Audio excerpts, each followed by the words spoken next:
BEONTV UK, for the community, by the community. www.beontvuk.com. Lal Haweli Restaurant at the heart of Walsall. BBC Welsh Curry Award-winning chef Abdul-Karim presents most unique and amazing tawa dishes with many flavours and choices. Eat with your family and friends. A unique dining experience never to be missed. Lal Haweli, a 400-seat capacity restaurant perfect for any small parties and functions. Special seating arrangements for ladies and families with prayer facility inside. Mouth-watering tawa dishes. Join Tawa Festival at Lal Haweli. Lal Haweli, home of Tawa, 1 Midland Road, Walsall.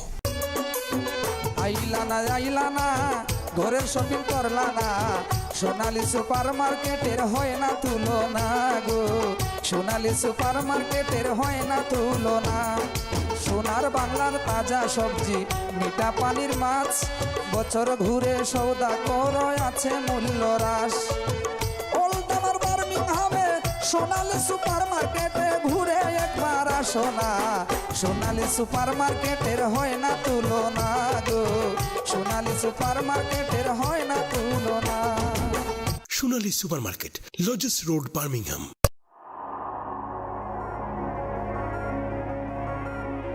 It's not just about bookkeeping, it's not just about account preparation, it's providing the additional quality on top of the fundamental services that we provide. First consultation is always free, we don't charge. We want that client to be with us for life, so we will look after them where we can. We want them to succeed. If they succeed, we succeed. That's the way we see it. SKN Chartered Accountants, your partners for a brighter business future.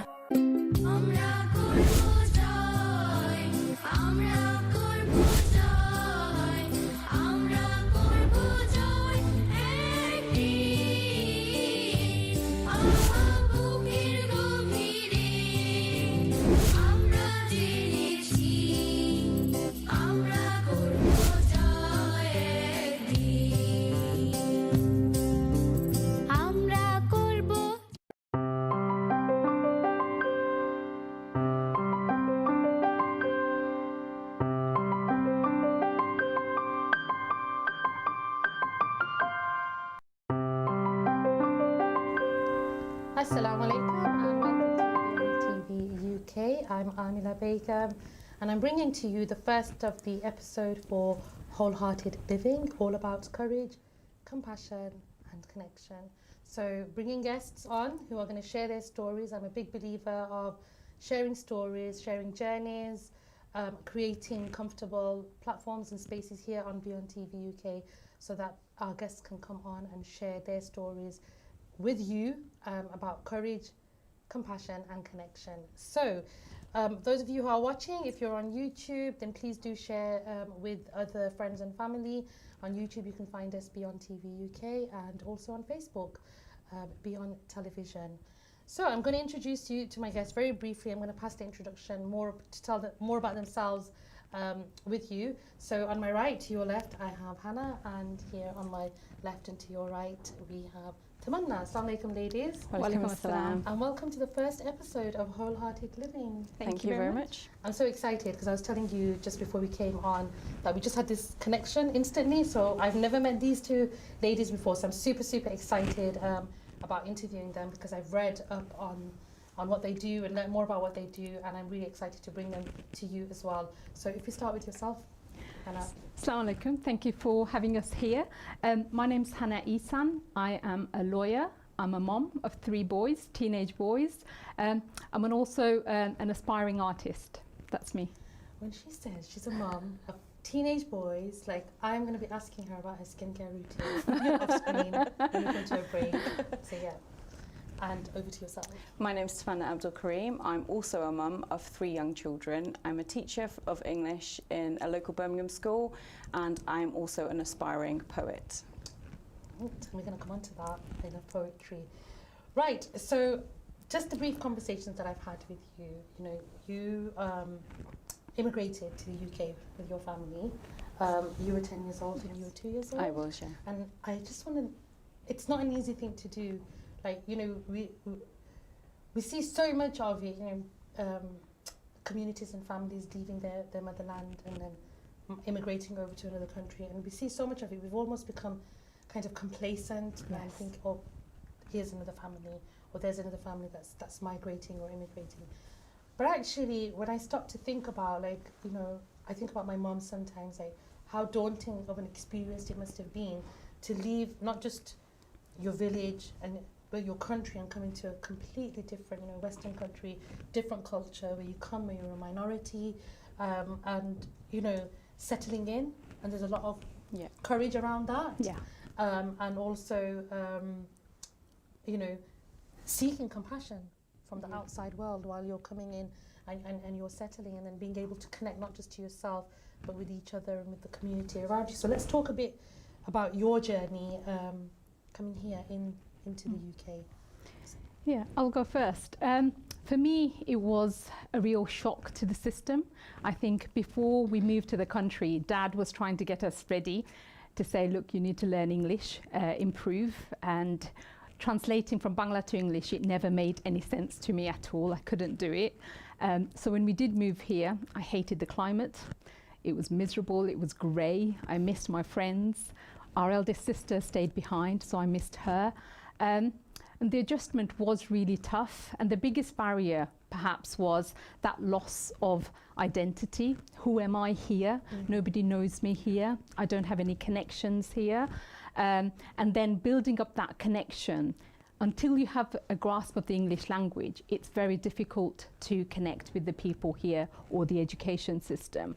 So for me, the transition was tough. The first few years, positively, was miserable. It took a long time to get used to that. And I think home in Bangladesh, I did very well at school. I had my established friendships. So when I moved here, I was almost a nobody. Like, I couldn't, the only subject I excelled in that first year or so was maths, and that was only because Dad had made us learn our timetables up until the 20 times table. So I could do that really quickly and translate it in English. But any of the language-based subjects, English, geography, history, those were a real struggle. So I felt I was not excelling as a student, and I didn't like that about myself. And then just food. Bangladesh, you know, food is known here. I remember when we were being collected from the airport, we had some relatives who picked us up and they gave us sandwiches. And I thought, what on earth is this? Who eats this cold stuff? I just hated tomato sandwiches. But that's a change as well. So school dinners, the smell of them I can still remember. It's a whole shock to the system, visual, sensory, so everything. All of your senses are triggered. Yeah. Wow. Right. Like, I didn't even give food a thought. Like school dinners, what it must have been like. And going into the school is very different to Bangladesh, because I spent a year in Bangladesh when I was 10 years old for a year, and I went to school there. And that for me was a shock to the system, because the schooling system here is very different. So yeah, I don't know if you ever used to do you'll do your numbers at the end of the school day, and you count, and everybody lines up and they count, and you go, like, I remember it used to be something like and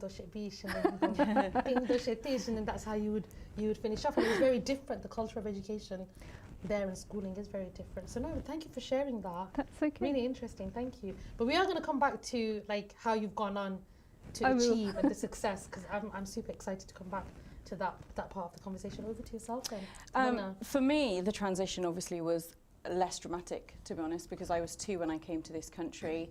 For all my older siblings, for a lot of them, they had to learn the language. For me, I transitioned into English schools as normal as any other child, really. So for me, it wasn't quite a shock to the system. I think you mentioned the community before, and I think what my parents had probably successfully did is build connections with our community. So our neighbours played a huge part. So they kind of replicated, I think, what they had in Bangladesh here. So one of the things that my dad established in our community was a Bengali school, and he really tried to push the importance of language through that. And we did maths there, and he tried to bring the community together to learn Arabic and, you know, recitation and all of that sort of stuff. So for him, I think he was trying to mirror the kind of culture and the networks and the connections that he had in Bangladesh into the UK. So for me, the transition from Bangladesh to UK was non-existent really, because I grew up here. Actually, the transition was when I was 13 and I went to Bangladesh. That was quite a bit of a culture shock, shall we say, because I hadn't seen it, Bangladesh, in the same way that my siblings had seen it. So for them, all their fond memories was Bangladesh and playing together and, you know, climbing this tree and that tree. I didn't experience any of that. But when I'd gone to Bangladesh, it was the opposite for me. That was my culture shock. So I think within the same family, there were different experiences. That's really interesting. I just want to touch on, like, just a bit about what you said about with your father, you know, replicating the community here that we have in Bangladesh. And I had that growing up, like, we saw that Bangla class you would go to. I mean, you don't get Bangla class. No. You don't get it. You know, Bangla class, and then communities would come together and you'd be at each other's houses and you'd be there for us. You'd be each other's support network. And we don't realize, like, how much work our you know, predecessors, our parents had to put in coming here to establish that foundation, that platform for us. And you have probably seen more and grasped more just because of the age that you were when you came in and seeing all of that. So I just want to take this moment just to thank you know, our parents, the generation before us who came here and paved the way for us, and really, really thankful for that. So yeah, and if you're watching, please do take a moment as well to thank those around you who have put a lot of hard work in to create this safe platform for us where we can prosper and succeed and grow. And that takes me comfortably on to my next question, because you've both, you know, mashallah, in terms of when you look at academic attainment and achievement, you've done really well. You know, you yourself are a lawyer and you're a lead practitioner in a school in Birmingham. So let's talk about your education and your journey into your career, and how was it for you? Not just the success stories as well as the obstacles, and how you worked around them. Yeah. So I think I came to Bangladesh from Bangladesh when I was 10. So I only spent a year in primary school. When I went to secondary school, that shock was still very palpable. It was very difficult still to adjust. But as the grasp of the English language improved, I felt I was fitting in better and I was doing well in school. There was that usual inner city schools, or in any schools really, bullying. I experienced that, and that was very difficult to get away from. But what it did make me realize was I have to stand up for myself, and I continued to do well in school. So much so that I came out probably with the highest GCSE grades in my year. But even so, I was really pushed to go and do a vocational course instead of academic A-levels. I sort of defied that advice and I said, forget that. I think I want to be an artist, so I will do A-level art. But I've done really well in my GCSEs, so I will do A-level law and A-level English, just to spite my teacher who said I shouldn't be doing A-level English. I did that. And when I was at college, I sort of did a little bit of a rethink about what I wanted from my career, possibly for two reasons. I chose to do a degree in law instead of following my passion of art. Firstly, the reason was, I did well. Law came to me quite naturally and I did really well and I was really interested in it, and it inspired me to think, actually, this potentially could be a route for me. But B, I didn't see anybody in the art world. That wasn't known to me. I couldn't see how, being the first in my family, I would be going to university to do an art degree without a career path.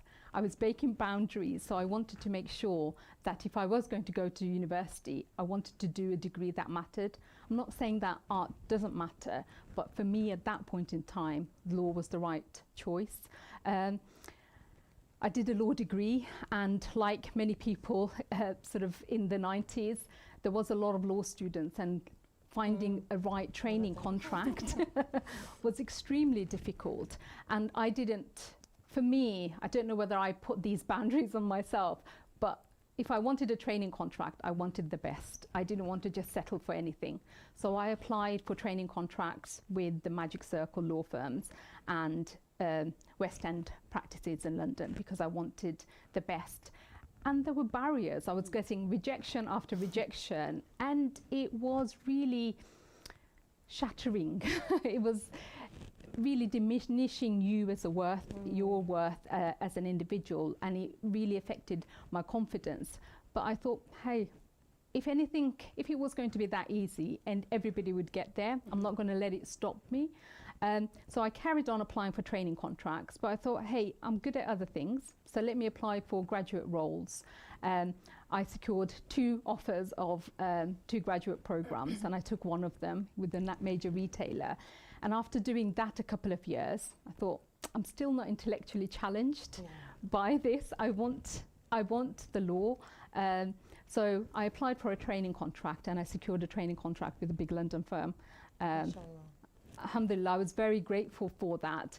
And that was tough because I was only one of 2 brown people. And I know nowadays there are a lot more Asian minorities in the legal profession, but in the 90s, I was one of the few, especially in that corporate world. And I've started recently to wear the headscarf as well. So everywhere I went, and my name is a bit of a confusion for people. So when they see Hanna, they don't quite expect a brown girl. And then when they see Hanna with the headscarf, people take literally a double look. So that's their preconceived ideas about what I'm like. So that wasn't an easy world to break into. And although professionally I was doing well, the social aspect, there was again a cultural clash, because to do well in a law firm, you have to socialize with the clients, you have to socialize with the senior partners. I wasn't going to do that. I wasn't going to go and spend hours at the bar. That wasn't me. That wasn't part of my identity. So if it meant I was meeting people for lunch or coffee, I could do that, but I wouldn't do the evening.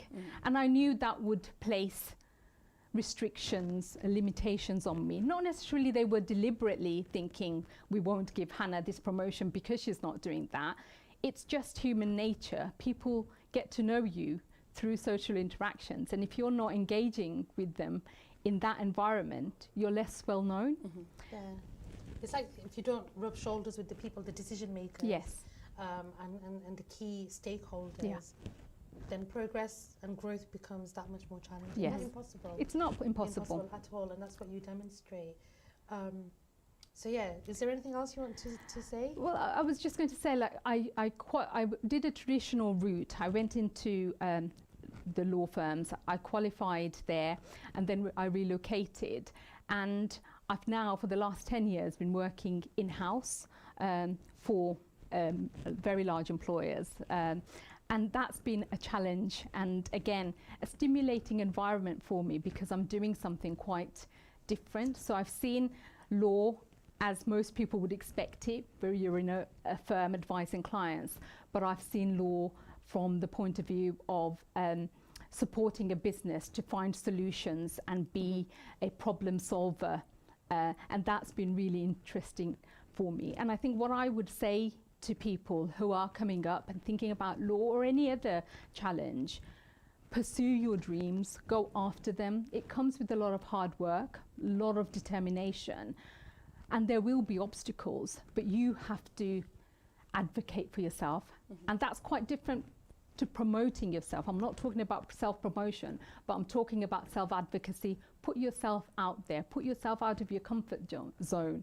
And if you really want to excel in something, it will come with a lot of hard work.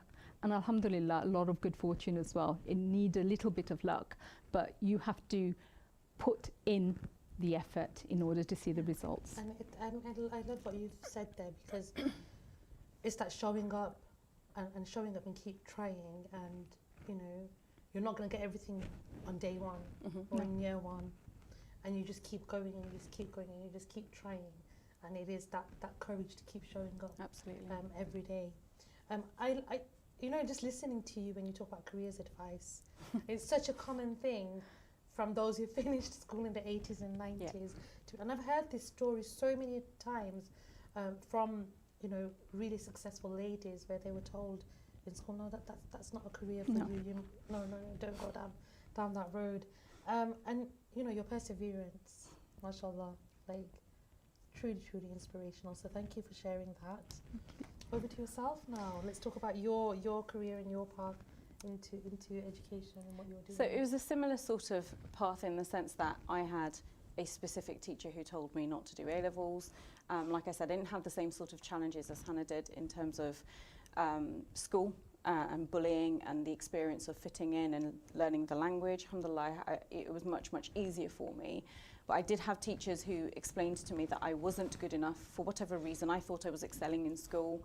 I was told to take the vocational course, not to apply for, you know, particular colleges because they wouldn't accept me. And I think that I had a dogged determination from when I was quite young, actually. And I tried it, and I got in to do my A-levels. Always had a passion for English. I think my dad wanted me to go into medicine. I was not born to be a doctor, to be honest. I passed that job on to my brother, who's happily doing it, alhamdulillah. For me, English was always my passion. So I went to college, I did English, I did history and sociology, and then I went on to the University of Manchester to do English language and literature, which I really did enjoy, and I felt I grew a lot during that time. I think I've always had a passion to be a teacher, actually. I am one of those people who I think has always wanted to be a teacher. I was born to be a teacher, and I still enjoy it. I've been teaching for 17 years. So I came back to Birmingham to do my PGCE, and the rest is history, as they say. So I've been teaching. I'm now in my third school, and I've done like 7 or 8 years in each institution. I've had varied roles within each job, and they've altered because of children and family, but I'm at a position where I want to push my career forward at the moment, and I'm currently doing a master's as well as working full-time. So I think to me that reflects that kind of determination to succeed. Absolutely. And that kind of resilience, because I do have 3 children at home and they are younger. Alhamdulillah, I think I'm managing okay at the moment. So that's yeah, good. You know, when you were just saying that, first of all, she said she's been teaching for 17 years, and you just look like you've just come out of college. What do you mean you've been teaching for 17 years? Thank you. But coming back, those who are teaching, because I've got friends who are teachers as well, like what advice would you give about progressing their career? Because I know I've got some friends who are concerned now because they've been in the same school for a very long time, and they're too nervous, and that courage isn't there to make that leap to go on and try something different or move on to another institution. I think I could do a whole show on that, to be honest, because I won't. Rotate for next time. I do have a real passion for teaching, and my advice would be just try it. Actually, have the courage to apply, go and see different schools, see what the vibe is, because sometimes you think it's something on paper, but it's not necessarily the case. And when you walk into that building, you will notice, you'll see if you can fit in or not. I think there's a lot of fear of change, and sometimes change is a good thing. I'm in my current school at the moment, changed actually at the beginning of COVID. So April 2020, I moved to a new role, full-time, new school, and then started my master's within 5 months of that. And to me, that took a lot of courage. Actually, I had to break through my comfort zone. And it wasn't a school that is necessarily as successful as my previous school, but I knew that I would have greater impact there. And I think if you go back to your values as a teacher and a human being first, that will drive you. So if you know that you want to make difference to children, for example, and I felt like I'd ran the end of the road in that particular school, in my second school, I knew that I needed a new opportunity, I needed a fresh start. And that school has offered me that, just because it's something different. And I ask for things. I have a lot more courage to say, it's not okay. I think some of that comes with age and experience, and to say, it's not okay, I'd like to do more, I want this, or I don't want this. And knowing what your own negotiables are and non-negotiables are, I think, in the profession. But I think so long as you do it with integrity and honesty, professionalism and courtesy, actually you can push forward and you can push those boundaries in a diplomatic and honest way. So I love that advice. Like, I feel like I've got to go and get a snippet of that and On a write t-shirt. it up, yeah, and make a post out of that on my my Instagram. But yeah, thank you so much for My that. pleasure. Honestly, super inspirational. Like, and I can't imagine. I'm just thinking what it must be like in your household, because it sounds like you come from a household of a lot of, like, where there's a lot of inspiration, encouragement, and support. Yeah, there is actually. I think from my early memories, our household, we weren't wealthy. We weren't ever wealthy, but what there was in our home was a lot of love and support and education and honesty and integrity. Those core values were instilled in us from a young age. So, you know, our dad's dream was, oh, you must be a doctor. So when I said no, and we were all just saying, I don't think that's me.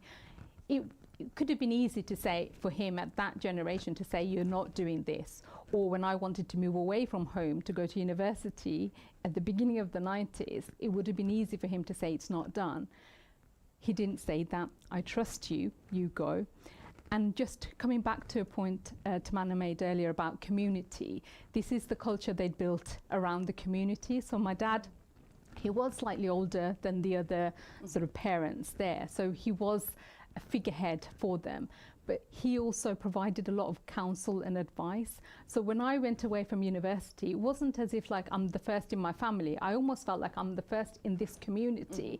And I remember very clearly an auntie coming up to me from the community, almost as if I was her daughter, to say, there's a lot resting on you. All the younger ones are watching you, so please honor that. And I felt responsible, so I just thought, my God, if I do things, if I fail or if I go wrong, it's not just me and my siblings, it's other people. It's the entire community. It's an entire community that's Big looking up to me. Yeah. responsibility. And mashallah, you've lived up to it by the sounds of it very well. We are going to take a short break now. So just to remind you, you can find us and tune in live on YouTube, BEONTV UK, or on Facebook, Beyond Television. Do stay tuned, and we'll be back after a short break. Thank you.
It's not just about bookkeeping, it's not just about account preparation, it's providing the additional quality on top of the fundamental services that we provide. First consultation is always free. We don't charge. We want that client to be with us for life, so we will look after them where we can. We want them to succeed. If they succeed, we succeed. That's the way we see it. SKN Chartered Accountants, your partners for a brighter business future. আইলানা ঘরের shopping করলা না সোনালী super মার্কেটের হয় না তুলনা গো সোনালী super মার্কেটের হয় না তুলনা সোনার বাংলার তাজা সবজি মিঠা পানির মাছ বছর ঘুরে সওদা করো আছে মূল্য হ্রাস ওল্ডামার বার্মিংহামে সোনালী সুপার মার্কেটে ঘুরে একবার আসো না সোনালী সুপার মার্কেটের হয় না তুলনা গো সোনালী সুপার মার্কেটের হয় না তুলনা Sonali supermarket, Lozells road, Birmingham. Lal Haweli Restaurant at the heart of Walsall. BBC Welsh Curry Award-winning chef Abdul-Karim presents most unique and amazing tawa dishes with many flavours and choices. Eat with your family and friends. A unique dining experience never to be missed. Lal Haweli, a 400-seat capacity restaurant perfect for any small parties and functions. Special seating arrangements for ladies and families with prayer facility inside. Mouth-watering tawa dishes. Join Tawa Festival at Lal Haweli. Lal Haweli, home of Tawa, 1 Midland Road, Walsall.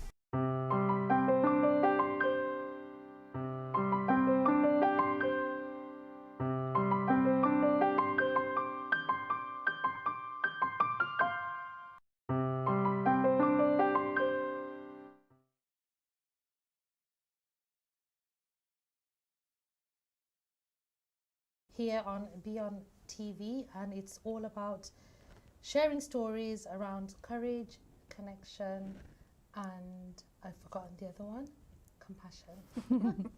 It happens, we make these. So we're going to watch a short video now. Please watch this very attentively, and I will come back and share with you more about the work that you're about to see now. Thank you.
Back, and the work that you have seen, the amazing artwork that you have seen, is by none other than Hanna. And you shared earlier on about your passion for art and for drawing, and you know, you put that to one side and you went and pursued your career in law, which you have done very well in achieving.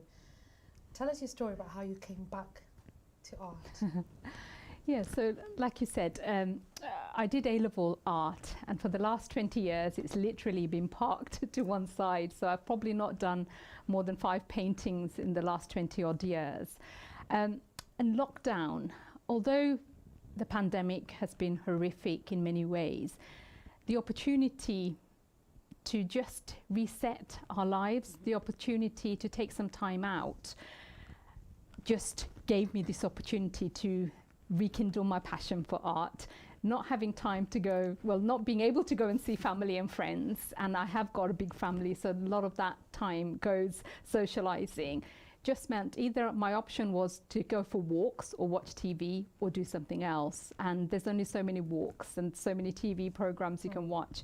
And so I started painting again, and I can lose myself for hours on end. I become obsessive with it because watercolor is such a special medium, and I feel like I can express myself through my art, through the colors, and it takes me to places I can dream, I can relax.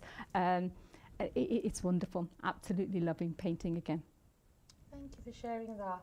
And I love what you said, because it allows you to, you just get lost, and it just it's a way of connection as well. Definitely. Back to the self and then everything around you. Yeah. So so thank you for that. But we have more.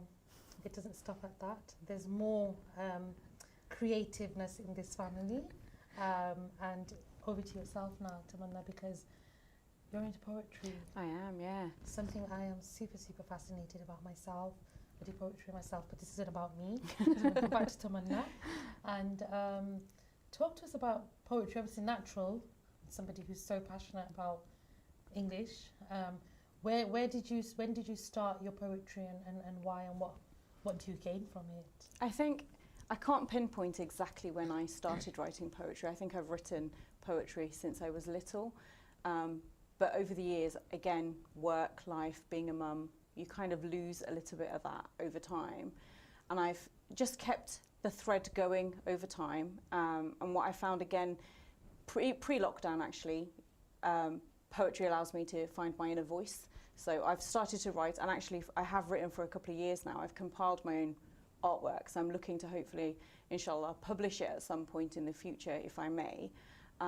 So I write poetry in a very raw and authentic way. I don't ever sit down with a pen and paper and plan it. I don't have a particular topic in mind.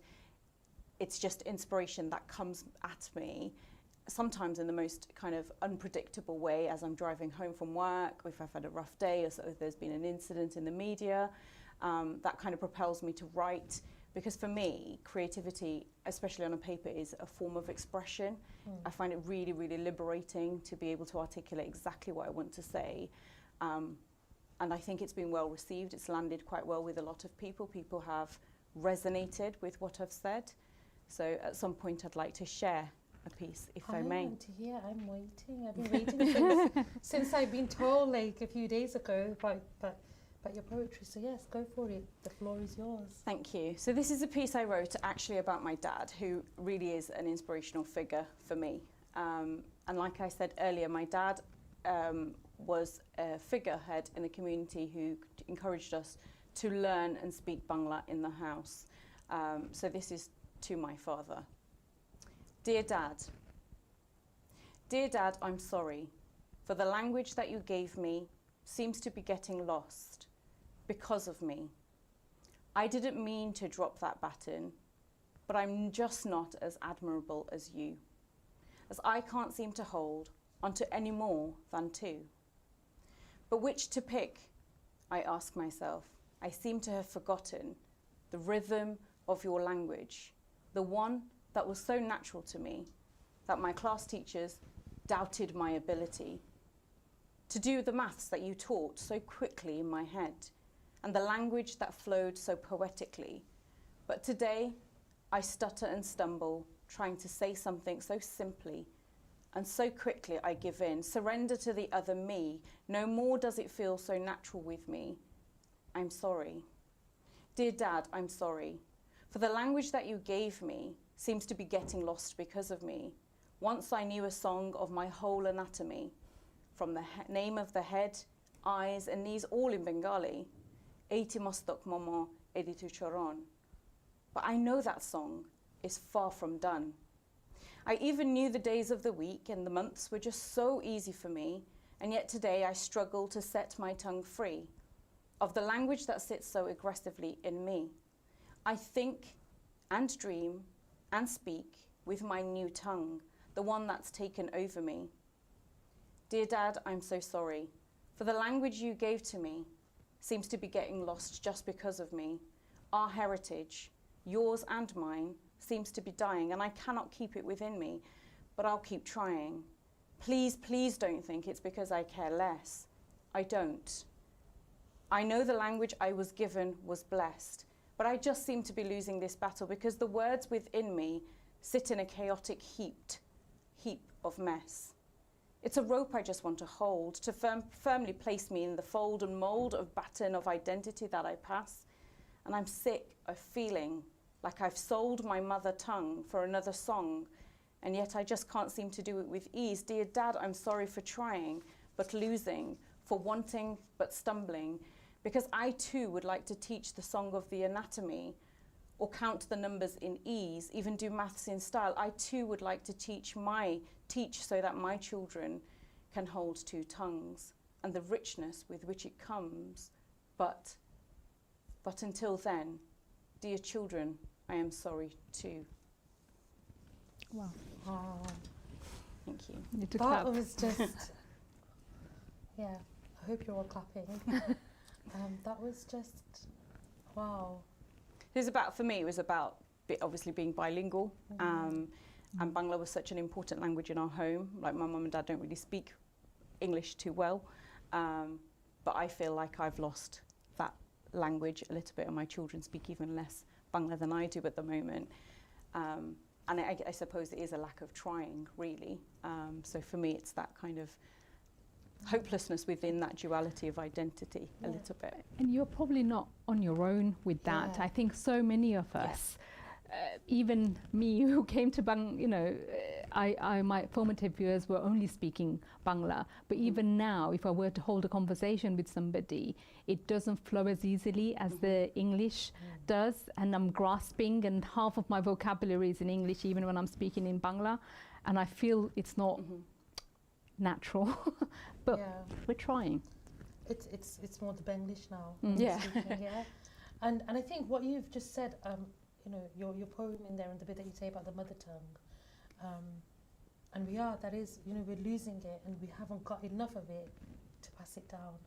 And we see that. I mean, I don't know how it is in your household, but I for sure see it in my household when my mom is engaging and interacting with her grandkids, and they talk to her in English, she'll talk back in Bengali, and then you see this process of confusion going on, but they're learning to go along. The kids, they try and use like a couple of words to try and break it down so they get the gist of what's being said, and vice versa. But it is, and you wonder, like, are we going to be able to hold on to our language, the Bangla language? And language is such an important part of any culture, isn't it? It's a big part of our culture. It's a really big part of our culture. Thank you so much for that. Thank you to both of you. And I'm going to go and look at the artwork in more detail, watch the video back. So let's come back to, there's something that you both touched on actually when you were talking about when you came to the UK and your journey in school, in your early life in school, and we talked about bullying. Like, what was that like, without going into, you know, too much detail and not trying not to trigger too many things?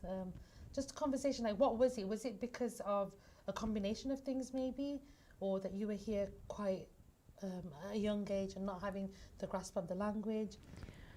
What was it? It probably was. I don't think there was a single factor that I can point to. The language was easy. You're different. That's what you get picked on. Bullies find something that they can point to. So I had long hair, my hair would get pulled, and I get called the usual name calls. And children are mean. And then in secondary school, as I started to do better, it's like, oh, you're the SWAT. And you think, okay, I don't care what you think. But when enough people are calling you that, and then you do well and they're ridiculing you because you've done well, they're trying to take something away from you. And it took a lot of courage. But when I did stand up to the bullies, honestly, I was absolutely petrified. But standing up to them, it shocked them, because for a long time I didn't, because I just thought I'm not going to be able to fight them. These are other big girls who are just, you know, they can literally stampede me. I wouldn't be able to stand up to them. But once I plucked up the courage, because enough was enough, they were shocked, and then they stopped. And I just said, you want to bring it on, bring it on. I didn't care if I was going to get beaten up. I just had enough. And I'm not saying that's the answer for everybody, but I'm not sure enough about what support there is in school. But I think the first step comes from having that inner strength to face your fears. It's the courage. It's that courage, because the worst doesn't necessarily happen. Because I fully expected, once I stood up to them, for me to go home in bruises. But they didn't lay a finger on me. You were the easy target. From the sounds of you were the easy target because you were different. I was different. I was quiet, shy little girl sitting in the corner, who not to pick on than her. What about for yourself? I had two experiences actually. One in primary school, where I got picked on for probably 6 months. It felt like a lot longer. And I think for me, the courage was to ask my brother, who's a year older than me, to step in and support me. And for me, in lots of ways, he was a little bit of my hero. But I asked him and I said, you know, I don't know what to do. I don't know how to stand up to this girl who's just daily, just the name calling, the little bit making me feel a little bit uncomfortable. And he stood up for me. And to me, I was happy to pass that on to my brother actually, because I felt like the problem was so much bigger than me. And he addressed that as best as he could. And then in secondary school, I think I was just played a very strategic game actually in terms of bullying, because again, I was quite quiet, quite nerdy, so to speak, but I was also quite sporty. And a lot of the girls, the way in which I kind of addressed them, I got into their books by going to play netball with them, playing basketball with them. I'd play football with the boys. But I also had my kind of studious friends as well. So I had pockets of friends in every corner of the school. And I was quite blessed. I'm the youngest in the family, so I had siblings in my school all the time. And they knew we came as a pack. So I think that worked. And you know, if they were going to pick on me, they were going to pick on quite a few of us together. And like I touched on the community, the children in our community went to the local comprehensive, the same school that we went to. So there was that network and there was that support. So I think in my first 6 months of secondary school, I joined every club to make as many friends as I could. And then I knew that, you know, I could charm my way out of it, hopefully. So alhamdulillah, I didn't really get that as bullied as I thought I would get in secondary school. As a teacher in a school setting, what advice would you give to somebody who might be listening and, you know, might have children who are experiencing bullying? Because I know now, like you touched on it, that you didn't have that support within the school system before, but there is more of it now. So what advice would you give? So safeguarding is a huge thing in any organisation, particularly in schools. Bullying does happen, and I would never sit here and, you know, pretend that it doesn't happen in any school. It does happen in every school. And I think there's lots of things that parents can do and things that children can do. From a parental point of view, I think it's about equipping your children with certain skills, and that might be actually self-defense classes. That might be just giving them the courage to speak up and to articulate what's happening, to have that conversation, check in with your children and ask them, because your child might not come home and say, a person is bullying me. They might say they've just picked on me, or they might say it in a different way, but you have to learn to read between the lines. If you are concerned as a parent, I would always take it to the school. Don't let it fester, because you don't know the kind of mental health impact that it has on young people. There are lots of systems within schools, and if you're not happy with the system that's being placed, then challenge it. Then ask for something more. Ask to see a deputy head, speak to the head teacher, take it as high as you can, but understand that, you know, teachers are trying really hard to unpick it. Things do happen. There are blind spots in a school, so it does happen, but please call it out, please speak about it, and give your children the courage to speak up about it and support them by giving them physical strength as well as the kind of mental resilience as well. Absolutely. Thank you for that. Thank you for that advice. Okay, let's talk about the importance of formal education and extracurricular engagements and involvement to help community enhancement and social responsibility. So I suppose your journeys and what you've been through speaks a lot about this. So let's just go into it a bit more detail. So we'll start with you, Tamanna. Hannah's been going first a lot. Actually, I think we'll go with you. In terms of extracurricular activities, I think I've understood your question correctly. I try to keep myself busy as much as I can, really trying to support charities, doing things like that, because I think anything that you can do to build your personal profile, and I think a lot of people think I've got to do it to build my CV. It's not about your CV. it's about you growing as a human being, and the moment you stop learning as an adult, I think things stop, and actually that process of learning and growing should be continuous. So for me, I sign up to courses, I read around things that interest me, whether that's literacy, whether that's behaviour management, whether that's just reading for pleasure. I try to do things along those sides as well to keep myself busy, making sure that I go to the gym or go for a run, trying to be physically active as well as the mental stimulation, because I don't think I can bring a lot to my home and to my children unless I am mentally stimulated, because I need to be growing as a parent and as an adult and a human first. I have that responsibility for myself, and nobody's going to lay it out on a platter for me, so I have to strive for it. I have to make time for it, for my own mental well-being and my physical well-being. So I try to do that for myself, but I also try to encourage my children to participate in as many different activities as I can that I think will benefit them, but that aligns to my values as well. For instance, my children do, they're part of a Scouts group to encourage them to identify as a Muslim, because it's a Muslim Scouts group, but also experiences that I've never had as a child myself. So they go camping, they recently did an Olympics thing over the weekend. So it's trying to promote things that I didn't get experiences for. And I'm not bitter about those things, but I need to create spaces for my children to do that. And there are lots more opportunities today than I think there ever was when we were growing up. So thank you for sharing that. I'm hearing from you, like, it's about growth and passing the opportunities and space and environment for growth for your children as well. What about yourself, Hanna? Very much, I think, aligned with Tamanna's. I think very much life is an opportunity for lifelong learning. I don't think we ever stop, because when we stop growing. And formal education is important. I would not underplay that. And I think I've always said to my children, get your formal education, and then if you don't utilize it, you don't. But education per se is so valuable, and that education just doesn't stop when you get your degree. That education, you have continuous learning.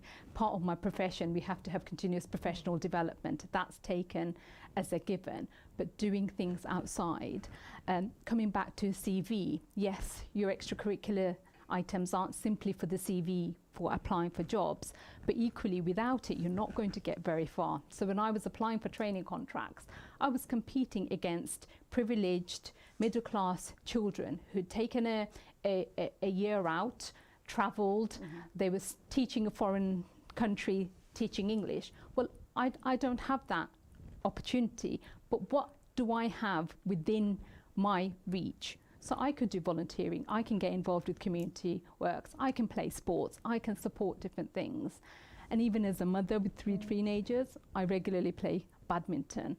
I go to the gym. So that, it's a full circle. It's about keeping yourself well. It's about stimulating yourself, but giving that space for mental relaxation and stimulation. Because if you don't have enough to bring to yourself, what are you going to contribute to your children? What are you going to bring to your partner? What are you going to bring to your home? So you as a whole person has to be developed and nourished. I like that. Thank you for sharing that, because it's about fill the cup first and then pour, not pour and then drain yourself and you've got nothing left. Okay, we are coming to the end of the show, but before that, just want to a quick few words of what you'd like to leave with our viewers in terms of a statement of motivation. Okay, I'll go first. Follow your passions, follow your dreams. Life is difficult and there will be lots of challenges, but work through them. Don't give up at the first hurdle and continue. There will be a lot of naysayers out there who, put blockers out, but be an advocate for yourself, put yourself there, and if you are whole and that cup is full, you'll be able to contribute to the world. Thank you. And for me, I suppose it's building on that is about the importance of resilience. Actually, things aren't going to be easy. We know that. If it was easy, it'd be on a platter for us. But have that drive and motivation to follow your dreams and push boundaries. Ask for more, get more, and if you're not getting more, create more space for yourself. That's it. I like that. Thank you. So yes, this is the end of the show now. Thank you to our viewers for joining us, and you have been watching us live here in the BEONTV studio with Hanna and Tamanna and myself, Aamilah, the Wholehearted Living show, and it's all about courage, compassion and connection. Thank you very much, and Assalamu alaikum.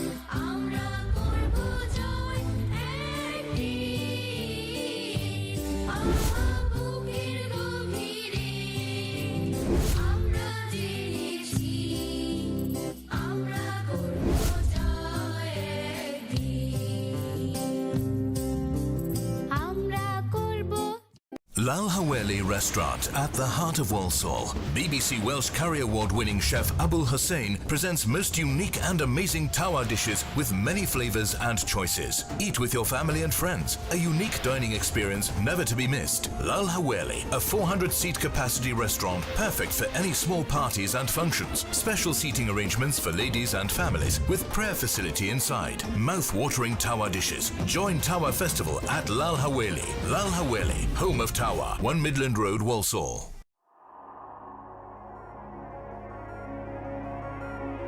It's not just about bookkeeping, it's not just about account preparation, it's providing the additional quality on top of the fundamental services that we provide. First consultation is always free, we don't charge. We want that client to be with us for life, so we will look after them where we can. We want them to succeed. If they succeed, we succeed. That's the way we see it. SKN Chartered Accountants, your partners for a brighter business future.